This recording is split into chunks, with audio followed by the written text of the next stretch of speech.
Hi, everybody. Welcome back to another episode of Self Love is a Key Wellness. And I'm so excited today because we have Dre Johnson, LCSW. He's an adjunct professor at Florida Atlantic University and CEO of Wellness State LLC. Now, I came across his Instagram page, and he has a wonderful page with wonderful content on there. Please check it out. He also has what's called Wellness Wednesdays, which he goes live on Instagram every Wednesday and answers questions and talks about very important topics and issues that have to do with mental health and wellness. Um, so I have him on this episode because we're going to talk more in depth about mental health issues, particularly for our males, our men, are men of color. And I just want us to have a dialogue about this concept that men don't know how to express their feelings or they have a hard time expressing their feelings. They don't believe in therapy because I don't think that's actually true. I think that they just need a little bit more encouragement to do that at some point, right? Yeah, So, what do you think about the concept that men have more of a hard time when it comes to mental health concerns and vulnerability? I'll say that that is true. We Mm-hmm. do struggle. As Meek Mill say, it's levels and it's differences. It is levels and differences to the stigma, and so I think for women they have that opportunity, and particularly I'm going to speak more so about Black folks today. My practice is Mm-hmm. really built on us, about us, Mhm. for us. For us, by us. Love it. Mhm. Correct. Created with a level of intentionality to service us where I saw there was a need. So I'm going to really more so speak to the Black community. I'm sure other Mhm. communities will be similar, but I'm just more so specifically want to give that disclaimer. I Mhm. know in our community, for girls, like they get a level of grace. They can cry. They get that safe space. They go, yeah, babe, go on, come on, cry. It's cool. We get it. But men don't really have that. Black men specifically don't really have that in return. From what I've seen from working with other folks, like I've worked with white folks, I ain't always have my own practice now, right? Mhm. And Mhm. so I think that it's a harder sell for men because we're so used to not doing it. Like it's so Mhm. ingrained in us. Like toxic masculinity is a real thing. It's not something Mhm. somebody just created to sound cool. Men, and particularly Black men, they're hyper masculine and they feel Mhm. like sharing any emotion sometimes is to emasculate them. It makes them less than a man. So it is harder to get them into the office. I will say it's not harder to keep them though, because they've Right. never really had that opportunity. Whereas you may have five girls who you can call at 3 o'clock in the morning and they're gonna Mhm. answer the phone. And if you say, Mhm. girl, I'm going through it, I'm not in a good place, and you can just talk to like probably at least five different girls. Women Mhm. have those people. For most Black men, we don't have one person. Most Black men that I've spoken to, my client, they don't have one person that they feel like they could call in a time of need. First of all, they wouldn't even they don't know nobody that would even answer the phone for them after midnight, let alone Mhm. 3:30, 3 o'clock in the morning. And so I think like that's important in understanding some of the nuances of like where we start, because in any mental health school you go to, anytime you start learning about mental health, they're gonna say we begin where the client is. And I think we're just showing up at different spots, like different starting points. We know for a Black person and a white person, they ain't both starting off at zero. No. Sometimes No, white they're person not. starting at 7 and a Black person might be starting at -8, right? Negative, right. Mhm. So we know that those differences exist, and it's really the same thing when it comes to mental health support and services. Like a lot of Black men, we're far gone. We're so far in the streets. We're so far in the subculture that we think is the culture that we don't Mhm. even recognize things from mainstream culture. It's just like a whole different world. So I will say I was once a part of that, but it took Mhm. somebody to bring me in to the other side to recognize it's more than just my community on the east side of Rochester, New York.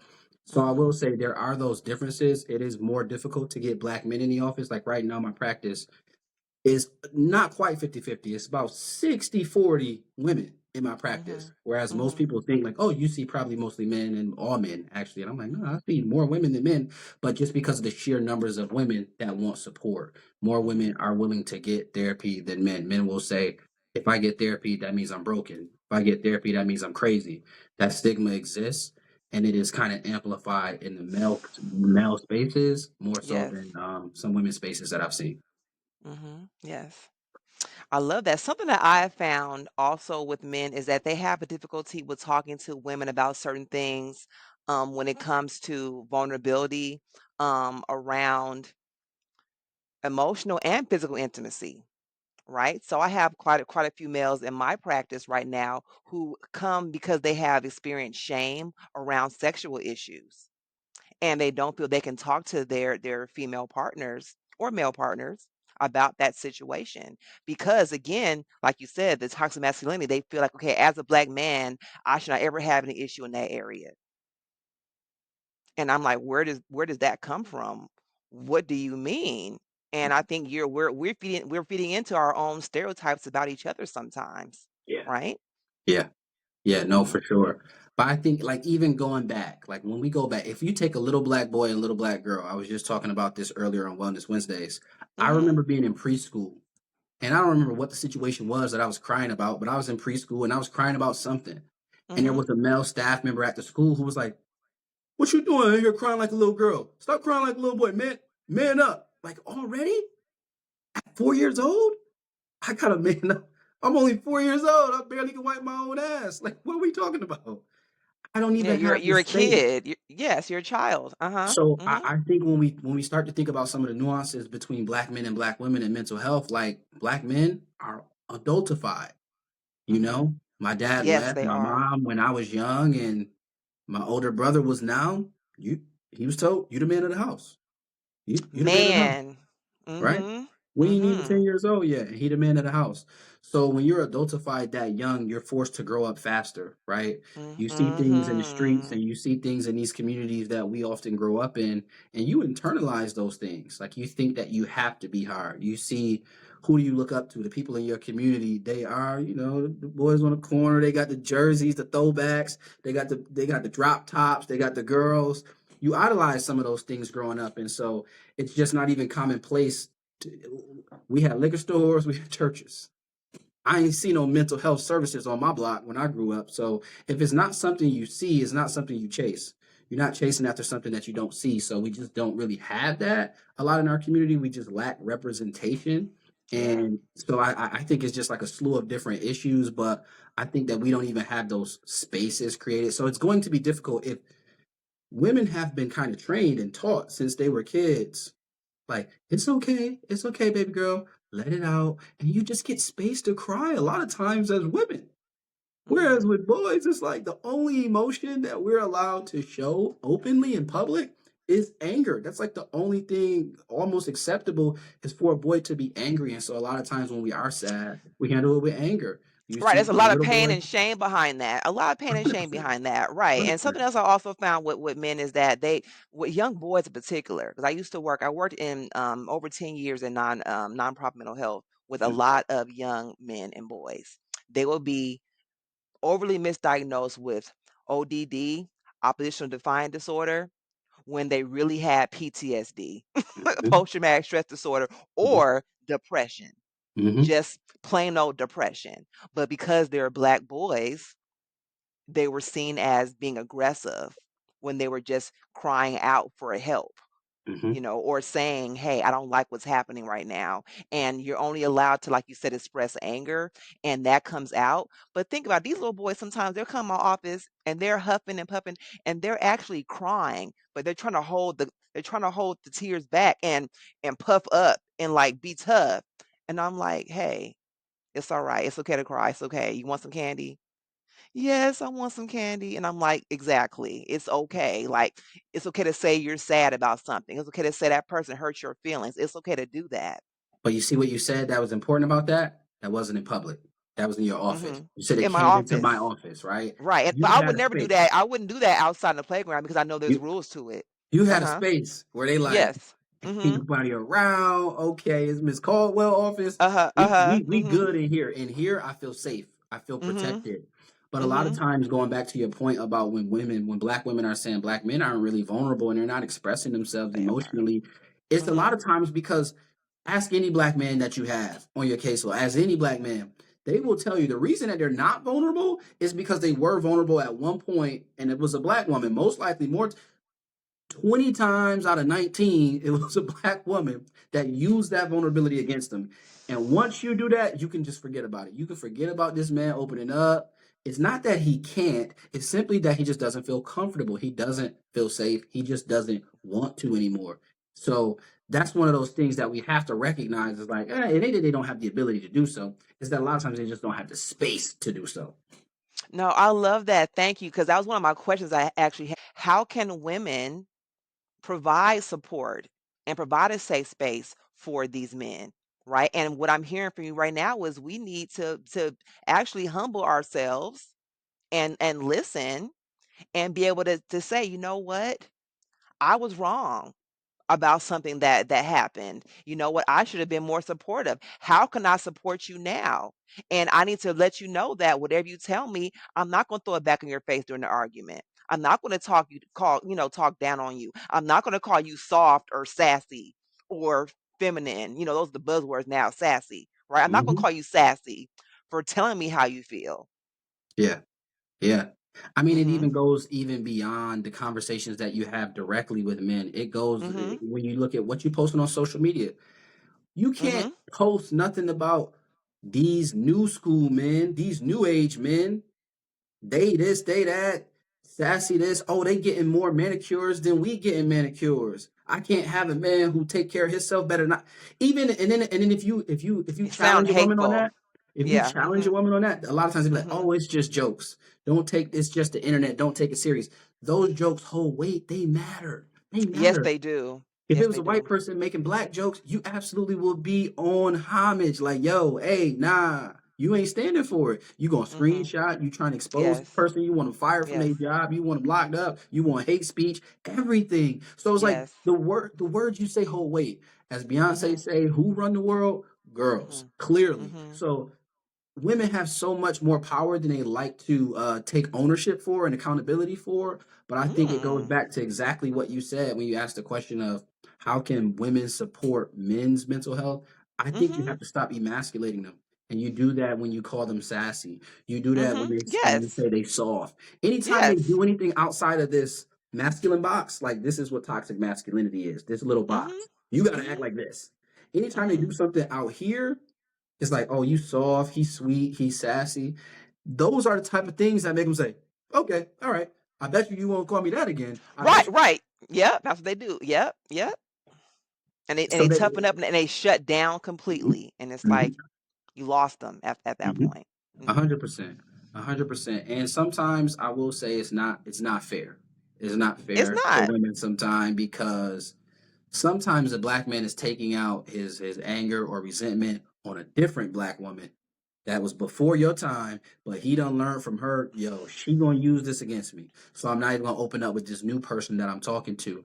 But it just takes time. It just takes time. When you get comfortable with somebody, you start to peel back the layers, right? So I think it's just something that black women have to recognize that you have the capacity. Like black men have the capacity to do it. So you Mhm. have to take the time to do it. But I think black men gotta take some accountability too, and they got to Mhm. take a risk sometime. You got to take that leap of faith. You got to try at some point to give women an opportunity. To You can't come to me as a client. I have men say all the time, like, "Man, I don't trust women," and da, da, da. I'm like, "But you in a relationship with a woman? What are you talking about?"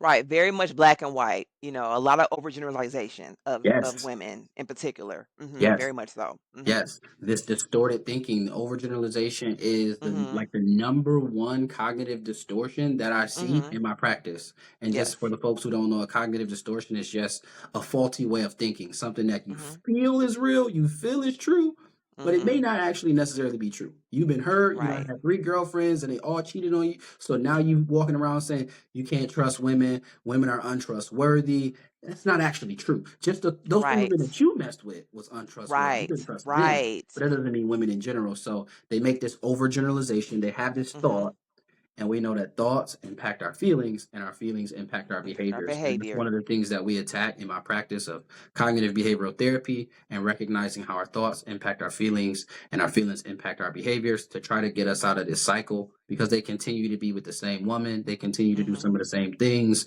and they continue to get the same results. Mhm. Mhm. Yeah, very true. What are some common issues that you tackle with the men in your practice? Some of the common issues that I tackle in my practice with black men is job security or joblessness, right? That's one of the Mm, things. Infidelity. A lot of times they can't stay faithful or they can't be with one woman. Um, Anxiety, panic attacks, depression. A lot of black men are going through depression and they don't even know that they're going through depression. They just like, this is yes. just I'm like, I'll ask like, when did these symptoms begin? And they like, this is just how I've always Always. been. I've always been like Mhm. this since I was a little kid. Like they'll say, I'll ask them similar to anxiety, and they're like, yo, that's just the way it's always been for me. I've literally been jumpy like this since I was a small child in my house. And so Mhm. sometimes I'll start to read off the diagnostic criteria out of DSM, and they'll Mhm. be like, man, I've been clinically diagnosable since I was 5, 6 years old with some of these things that Yes. we're talking about now. So I think Yes. it goes really deep, all the way back to childhood for some of us. Sometimes the first person that really hurt us deeply is one of our parents or caregivers. Mhm. Yes. The mother wound or the father wound, most likely. A lot of young men, they're growing up in single parent households and they are taking the place of their fathers without knowing what it is to be a man. And they have to some kind of way figure that out while also growing up. And they learn that everyone else's emotions come before theirs. So like they're worried about their mom's feelings, their sister's feelings, these are clients that I would have would say, okay, well, I know I'm only 17, but I got to find a way to make money so I can contribute to my household, so I can take care of my family, right? And I'm like, at 17 years old, you're just starting out in your life. You should just be focusing on school or learning a trade or college and like having all your first. Not, I need to like step into my dad's shoes who wasn't there and I need to just be a man right away. And it feeds into the stereotype that a man, if he's not making money, he has no value. And Hmm. kids are learning this younger and younger and younger, especially now with social media. You think you can like just become a TikTok sensation at age 5. And you're like, well, why haven't I done that? I'm behind already. I'm 17. I'm like, no, you're not. Yeah. No, Yeah. listen, honestly, to your point, a lot of what I tell folks in my practice is I know you probably thought when you came to therapy that it would be a lot of learning new things. Mhm. And I will tell you that most of therapy, you'll actually spend more time not learning new things, but unlearning things that actually just don't serve you, things that just never fit in the first place. And Yep. so that thought, like that goes back to what I was saying earlier about being adultified and this level of adultification where you Mhm. 17 and you think you got to be the provider, you think you got to Mhm. be the man of the house, you think you got to protect and provide for your family. That's not the case. And sometimes it's the boy who has older siblings, like older sisters. I'm like, Mhm. you got Yes. a sister Yes. that's 23 years old. You 17. Why you think you got to take care of everybody? She old enough to work. You can't do that because you got all this other stuff going on. And so sometimes it's just helping them recognize that that thought is actually an Mhm. unhealthy thought. It's a Mhm. distorted thought. It doesn't Mhm. actually serve you. And we get rid of that thought. Let's get rid of that thought. Let's replace it with a more healthy and a more functional thought. Because a lot of the behaviors that we see from Black men in adulthood are really just manifestations of things that weren't really addressed during childhood. So a lot of times we Yes. spend time Yes. going back and looking at things that help get the client to where they are today and Mhm. unpacking some of those things and taking out the stuff that actually doesn't really fit. Mhm. Exactly. Mhm. Yes. Growing up on the playground, we didn't have a lot of people who looked like us telling us what was right and wrong about our behaviors, right? You Mhm. had your teacher, you had the principal, may or may not look like you, right? But Mhm. you don't have enough there weren't enough positive male role models to teach men how to be men and also to teach men that it's okay to fail sometime. It's okay to Yeah. lose. It's okay to feel something else besides just anger, you know? But if you don't see anyone else doing that, if you have no examples around you, all you have is what? The music videos, the songs, uh, whoever you see when you get out there on the street, on the side, like you said, in the corner of the liquor store and all that, the gangsters, the pimps, like Mhm. that's all you see. The hustlers, the scammers, that's all you see. Yeah.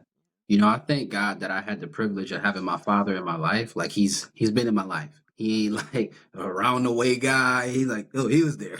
He was present the whole time. And I had a woman that reached out to me the other day, and she wasn't a client yet. Like it was kind of like we in like a consultation stage. But after the Mhm. consultation, I'm like, feel free to reach out if you have questions, anything. Just you could text me or whatever the case is.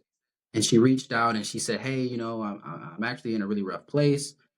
She had an issue with her insurance, like it wasn't one of the insurances I took, and she was referred to me from someone, and even paying at a sliding scale fee, Mhm. Mhm. still was Mhm. difficult for her.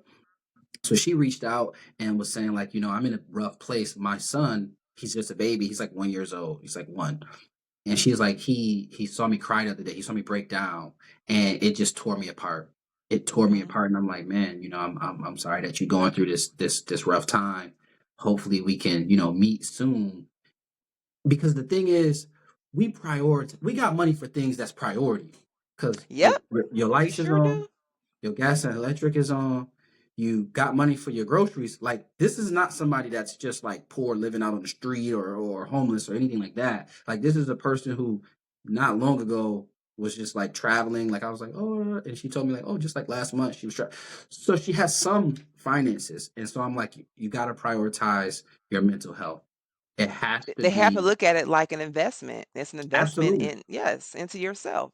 A 100%. Mhm. 100%. And so I was Mhm. telling her, I was like, listen, I know you feel bad that your son saw you cry, but that's actually a good thing. It is healthy for children to see their parents experience a range of emotions. Yes, it is. Yes.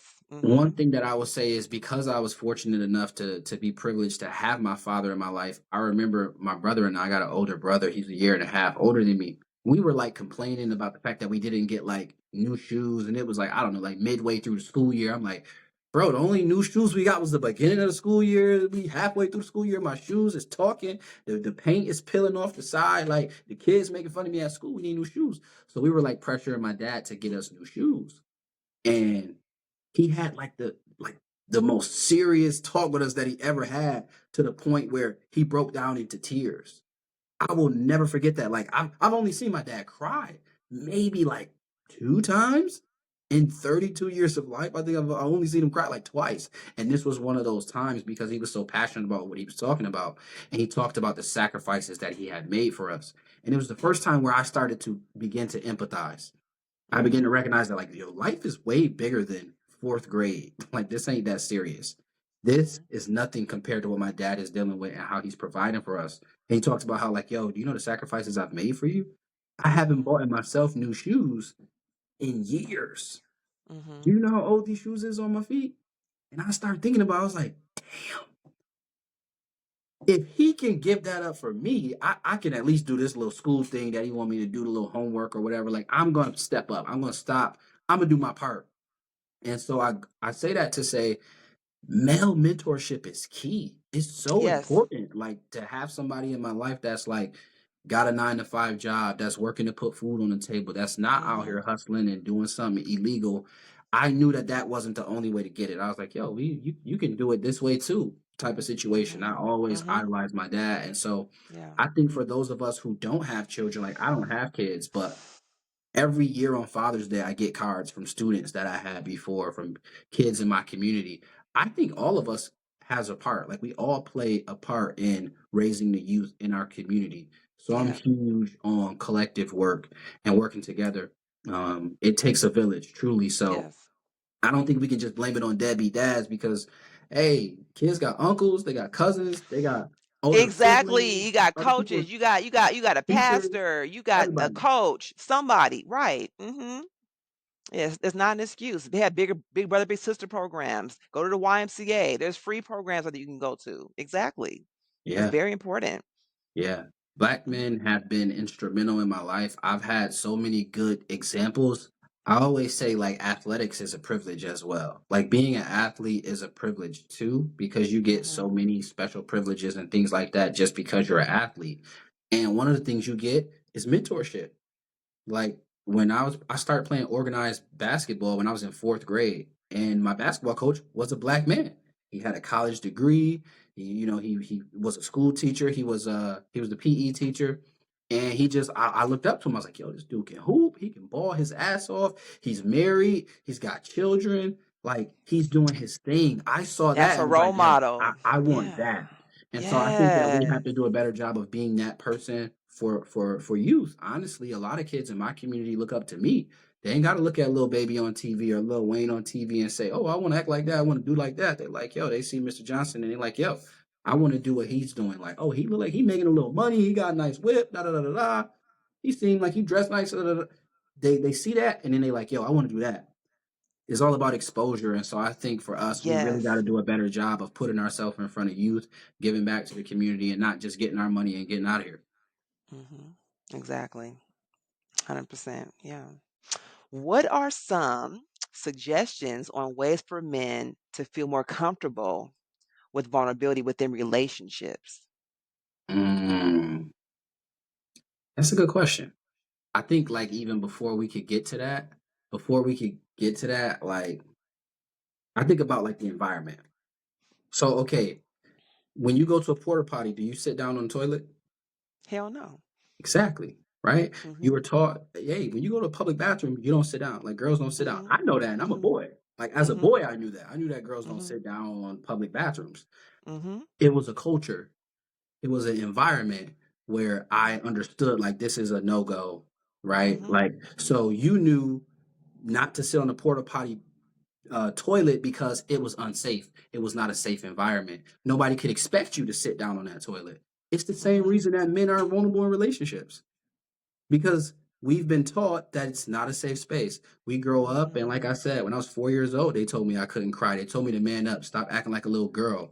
So if we're Mhm. taught from a young age that we can't cry, we can't show any emotion other than anger, or we're not a boy, or we're gay, all these things, then we won't do it. We created an environment where it was unsafe for men to be vulnerable, and then we chastise men for not being vulnerable. It's like, wait a minute, what?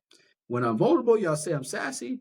Then y'all say I'm not vulnerable. Like you damned if you do and you damned if you don't. It's like a lose-lose situation It's like, for us. which one is it? Help me out. Mhm. Yeah. Mhm. So I think first we have to create an environment where people feel safe. I'm not about to get Yes. mad at you for not sitting on the toilet properly and saying, damn, Miss Caldwell, you can't sit on the toilet properly. It's not that you can't, it's that you don't feel safe in that environment to do so. So I know Mhm. that's just not a realistic expectation. So I think the first thing we have to do is create a safe space where men feel comfortable to share. Mhm. Mhm. And I think about this episode on the Pivot, this podcast where they had Michael Beasley, and you probably seen this because the clip went viral. Where it's a podcast about former athletes that pivot into something new. They're doing podcasting. They have a former NBA star, Michael Beasley, come onto the show, light skinned dude, Mhm. light eyes, Mhm. tattoos, and he Mhm. starts crying and saying like, "I don't have anything left. Like I'm literally this close." And he comes down into tears. It was a very, very powerful moment and clip. I've been trying to find good people for so long. I'm tired, bro. I would say this: I'm tired. it's a 100%, bro. It's so okay to be tired, like though. I got, you know what I'm saying? You ain't got nothing left. You ain't got nothing left to give I'll people. tell you this, bro. I'll be it. Like whatever you need, dog. Like if you just want to talk. Like I for sure can't hoop with you. I'll go out there and pass that hole. Like what we're saying is, bro. Like we want to be those people. Bringing you here wasn't about this. I wanted to talk basketball and hoops, but dog, folks love you, dog. Nobody want to see you go through this. I got me a Beasley jersey out the motherfucking house. Cause I was down here when he got drafted. I think the thing is, man, like so many times as black men, we are asked because of talent to carry everybody. We are not made to carry everybody.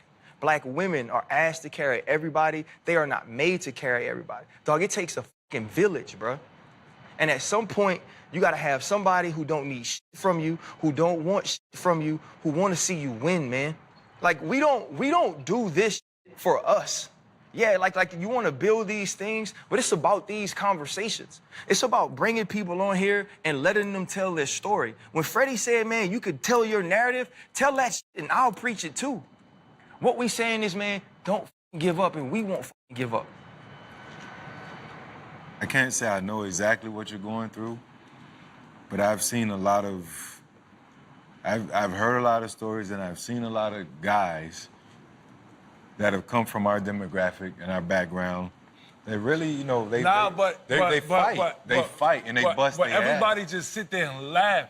Like Antoine Walker will go through whatever he go through. Motherfuckers just sit there and make jokes. Allen Iverson was a fucking joke for a while until everybody found out that shit wasn't true. He turned. It's like, bro, no, bro. Being black is so fake right now. It's like motherfuckers only care when it's time for somebody to die and the cameras to show. It's like, bro, motherfuckers is out here showing every day that they need help. It's in the music, and we only listen to it till these die. It's like, bro, everybody out here need help, and everybody walking around this motherfucker like they got it all together. Um, it just showed that we don't have the environment where people feel safe. Like you could tell that young man had been holding on to that for years. And I think again, when we talk about the Mm. nuances between black women and black men, women don't usually hold on to stuff for years. They might Mhm. hold on to it. We'd be lucky if they hold on to it for a couple days, right? Mhm. Like they gonna call Mhm. their homegirl, their sister, their cousin. Somebody is going to bear the burden with them. Somebody's gonna share that Mhm. load. But for black men, they carry stuff for years. Years. Mhm. Years. I had a black man, and the first day we met, I asked him about like sexual abuse. Like, has anybody ever done anything to you that's inappropriate that you would? And he's like, when I was a kid, I had this dream, and I don't know if it was a dream or if it really happened. And he was like, I was about 5 years old, and there was this kid in our community. Let's just say his name was John. And John was older. He was probably like 17 years old. I was like Mhm. 5, but all the kids in the community liked John. He went to church. He was the cool kid in the community, but he was hanging out with us. And he's like, now that I think about it, it's kind of weird that John was hanging out with a bunch of 5 and 6 and 7 year olds, like a bunch of Right. young kids. And he's like, Right. I had this, what I recollect as a dream of being in a garage and like being like naked with him in like a freezer that we kept in the garage. And I always thought that this was a bad dream, and I never really thought that it was real. And I just imagined that I was like woke up from this bad dream, and I said to Yeah. him, "It was real. Mhm. It was real." And he just burst out into tears.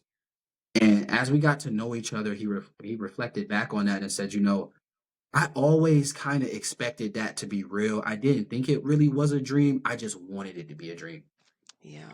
And it Yeah. goes to show what so many of us face all the time where we repress these traumatic memories and experiences and say, did that really happen? Maybe that was a movie that I watched. Maybe that was a dream that I had. It happened. It actually happened to us. I said, how do you feel when you go into garages now? Or when you go into like, do you still live in that same home? He's like, I don't live there anymore, but my parents do.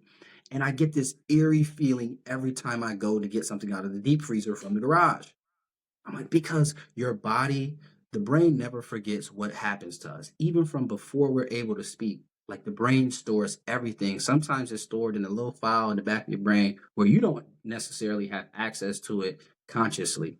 But that's why you'll hear something and you'll be like, dang, I feel like I heard that before. You'll smell something like, that smells familiar because your brain stores everything that it's ever exposed to in your brain. So for him, I saw like, man, we're gonna have some serious work to do. And this was a guy who, when we started that day, said like, I'm good. I don't really need therapy. I'm just here because of my wife. Was in full blown tears, bawling like a baby when I asked him that question. And we started to really unpack some of the stuff that he was going through. So I think men have to have a safe space for them to share. I don't think he would have done that Yes. with anybody that he felt like, oh, they're going to use this later. They're going to judge me. He was like, he told me, he said, I never told a single soul about that until today. Man was in his 40s. He said, I never told anybody Yeah. about that. No, a lot of men have experienced sexual abuse and domestic violence, and they keep it to themselves. Absolutely. I mean, what would happen if you seen me? Like, I go to the gym a little bit. I got a little bit of muscle. What you gonna say about me if I tell you that my girl who 135 pounds is beating up on me?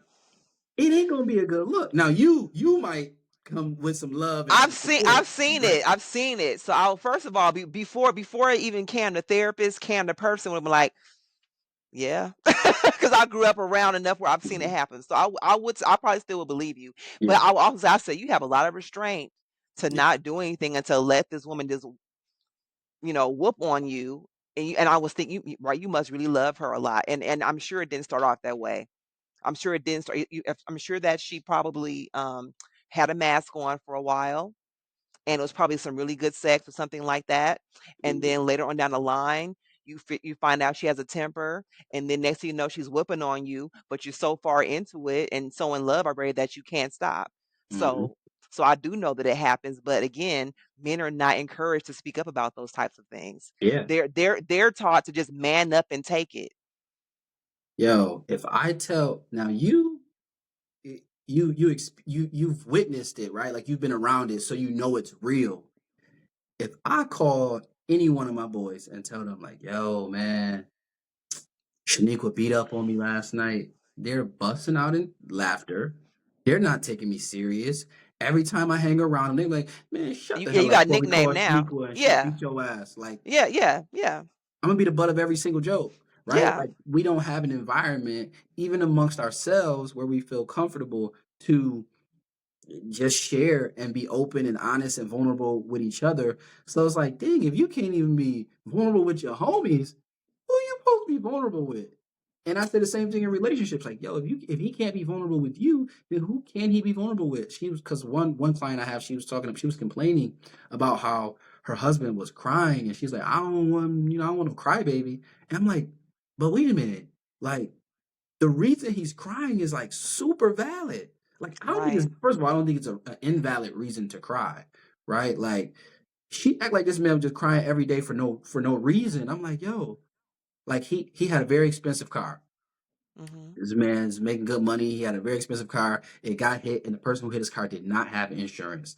And he was just like, man, and he wasn't even actually literally crying about it. Like he was literally just complaining about it. And she's like, I don't want no crybaby, like man up. And I was like, what?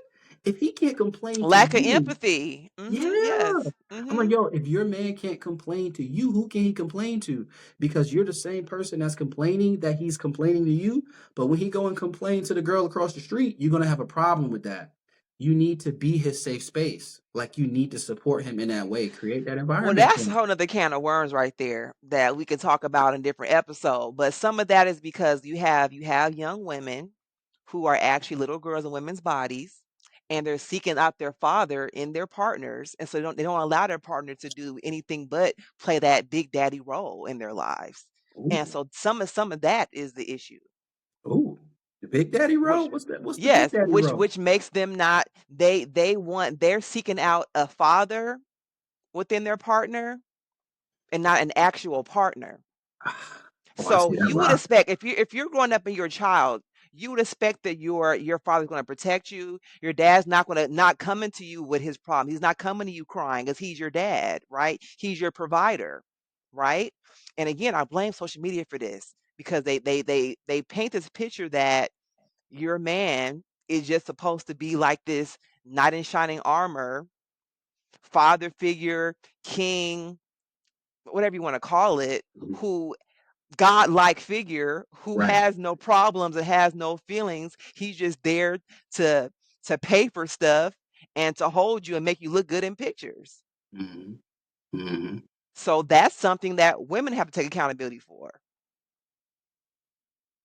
It's true. It's Mhm. true. I fully agree. Mhm. I ask women, I've asked my clients, are you looking for a partner or are you looking for a parent? Because the Mhm. things that you're saying that you want, when I ask my clients, let's explore what you're looking for in a man, I'm like, that sounds kind of like you're looking for a parent, but I'm confused Yes. because you're an independent woman, you're living on your own, you're doing all these Yes. things for yourself. Yes. Let's just assume he's doing all the same things too, has the same bills, da da da da. Why would he be now doubling up and paying yours? Like I'm confused. Mhm. Why should he have to bear the brunt of all of that? You Mhm. shouldn't you want? Let me ask you this, because I've always wanted to ask women. Shouldn't you want to support your partner a little bit in some way? Because it's a stigma like about the 50-50 dude. Like, oh, these 50-50 niggas out here. Oh So shouldn't you want to man. support your partner? I'm just confused. Let's go. Okay, again, we get my nail tech. We did a whole series. It's 3 episodes on love as a service. He talks about the fact that People get into sometimes, not all the time, they will get with someone because they're focused on all the benefits, all that they can get from that person. They want all this support and all this help. And they're thinking about the fact that they have to do that too, you know? And really, when you're with somebody completely, it's not about 50-50. First of all, it's not 50-50. It's 100-100, Mm. first and foremost. Now, the issue is this: your 100 will not look like their 100. And you have to be okay with that and accept that. That if they're giving you the best that they can and that's their 100, then that's where they are. And if you really love someone, you can accept them for where they are, even if their 100 doesn't look like your 100. Is that only in relationships or is that in dating too? Like when you're just dating someone? I think it applies in dating as well. You can date women who don't expect it just to be gimme, gimme, gimme all the time. Because that's not what it's really about. If you're dating somebody who's dating for a future, you want someone who's going to show you that they're willing to be a partner to you, not just someone who's going to be a taker all the time. When you're a black boy, you're taught how to take care of black women, black girls. Yeah. Like, hey, Yes. before I was even 10 years old, my mom taught me when you walk in with a girl, you make sure you on the outside. And I Outside of was the like, street. for what? Yeah. And she's like, in case somebody shooting or a car jumped the car. I said, well, why the hell would I be on the outside, right? So you got to protect him. This was before I was 10 years old. Right. Black boys are taught how to take care of women since they're children. I don't know Mhm. that black women are taught how to take How care to of take black care of boys or black men. men. I feel like that's Mhm. something that has to be learned and explored. And like, so when the first time a woman bought the date, like when she paid for it, I felt some type of way. Like, wait a minute, Yep. I got it. What you trying to say? I ain't Yep. got it. I got it. We got Right, it. right. It was Mhm. a thing for a moment, but I was like, dang, when I sat back and was just like, wow, that felt great. I Mhm. started feeling like, dang, I was like, y'all gotta keep Shorty around. She's good. So it Mhm. feels different the first time because we live in this box of this is what men's supposed to do and this is what they ain't Right. supposed to do. You're not supposed to go Right. out because women will make fun of dudes. You see it on social media all the time. If a guy is allowing a woman to do too much, oh, he a broke boy, he a fuck boy, he ain't this, he ain't that. And it's like, well, damn, I thought she was just hooking me up one time. You know, it was so you're taught that you can take care of a woman, but a woman can't take care of you, or you're less than a man. Right. But we need men to also stop and don't overthink it and allow themselves to be taken care of. Yeah. Accountability has to Hey. be had on both sides, right? Yeah. So if you have a woman who is trying to be nurturing, who is telling you it's okay to tell me how you feel. It's okay to if you're sad, it's okay. You can't be, nah, nah, nah. Like if that's the reaction that you're going to have, then young man, you got to do some work on yourself. Yeah. I think it's Yeah. also you have to, as women, you have to Mhm. anticipate some Yeah, some resistance. resistance. You have Mhm. to. Like Yes. if you Mhm. think that he's just gonna be like, okay, cool, great. That actually probably is not a healthy sign. If a nigga is just too like, yeah, go ahead, pay, go ahead. Because you got some dudes that's out here that's moochers. They trying to, you know what I mean, get what they can get out of a Get woman yeah, too. So getting I where they fit think in. Mhm. if it's a guy that's like, whoa, hold on a second, I got it. You ain't got to do that. I don't think that that's necessarily a crime because you have to understand like context matters. Like, okay, you've never had this happen before. Of course, it's going to be a little bit like, whoa, wait a second. It's clear we know that like women's issues exist and there is a such thing as male privilege, but I don't think men get that same level of respect and grace. Like women think that women will often say it's hard to be a woman, and it is. Nobody's disputing that, but it's also difficult to be a black man too. And there's Yes, it things that we is. go through and face daily that women don't go through and face daily and they don't have to worry about all the time. And so there's not that same level of mutual respect where a lot of times for men it is like we kind of get it, we get these things, and like a lot of times women don't really understand some of men's issues. And so I think that's important to recognize, like the same way you telling the man he would never be a woman and never be able to understand what it's like to carry a child or have cramps or all these things. It's like you will never bear the burden of having to be the protector physically of someone like all the time.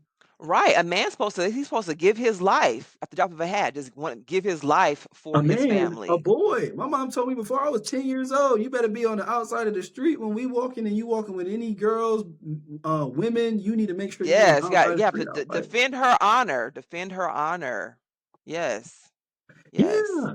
Yeah, and some men ain't comfortable doing that, and I don't blame Right, them. you remember when Yeah, there was, showing a lot of viral videos of women being attacked in public and then men staying around and not stepping in and them saying, yeah. "Well, I don't know her. If that was my sister or mom, I would, but because I don't know her, I'm not gonna step in." What do you think about that? I think that's problematic because, again, I'm a person that's like, you ain't gotta be related to me to be my sister. We are all together in this. I think we take Mhm, on a lot of ideology of the Western world, which is just very much like get it on your own, self-made, and all this independent stuff. But mhm, really, we're people that come from Africa where we're all about the collective, where we're all about the community, where we're all about the village. And a lot of times we get far removed from that. I'm not going to tell nobody else that they got to step in to a situation where they feel like they put themselves in physical danger because they see like a physical attack. But I am saying I do call men to, if you see something, say something. That's where men have to step up. Like we got to check other men because this abuser is somebody's brother, homeboy, son, cousin, wait, can uncle. you please say that again? Say Yeah, that again. I call men to action and say, like, yo, we got to step up because this is somebody's brother, homeboy, cousin, son, uncle. These folks got to step forward and step in, right? Like, if you don't know this person, he's a stranger. I get it. You ain't trying to get in, put yourself in harm's way. I'm not asking you to, but if you see something, say something. And as much as I hate to call 911, I absolutely despise it. I don't want to do it at all because I Me understand too.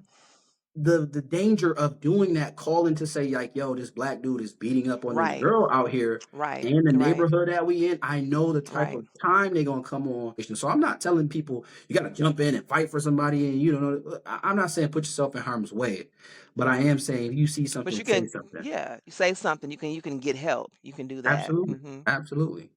If you think you can take them, go ahead, step in, jump in. I ain't tell nobody what they could do, but if I see a situation, I'm constantly assessing the situation. So I'm like, oh yeah, I think I could get buddy. So like, if it's a situation, I might have to step in if I feel like it's a situation that I can handle. Now, if I see The Rock fighting his girlfriend, I don't really want to tussle with this dude. He's a big dude. I don't want to play that game with him. I don't want to have to kill this man. I'm gonna call the authorities and let them come and do their job. But I am going to verbally ask him to stop. So Right. I think when we see something, we got to say something. We got to get out of this mindset that like, oh, that's not my sister, that's not my mom, that's not my. It's like, bro, it's somebody's mom. What are you talking about? It's somebody's Mhm. sister. It's somebody's daughter. What are you talking about? So I think it's our responsibility to step up when we see things like that happen. Yes. 100%. Mhm. And thank you so much for agreeing to do this. It's been an amazing discussion. It's been so nice having you, and we will definitely do this again. Thank you so much for joining, and thank you all for watching. We'll see you next time.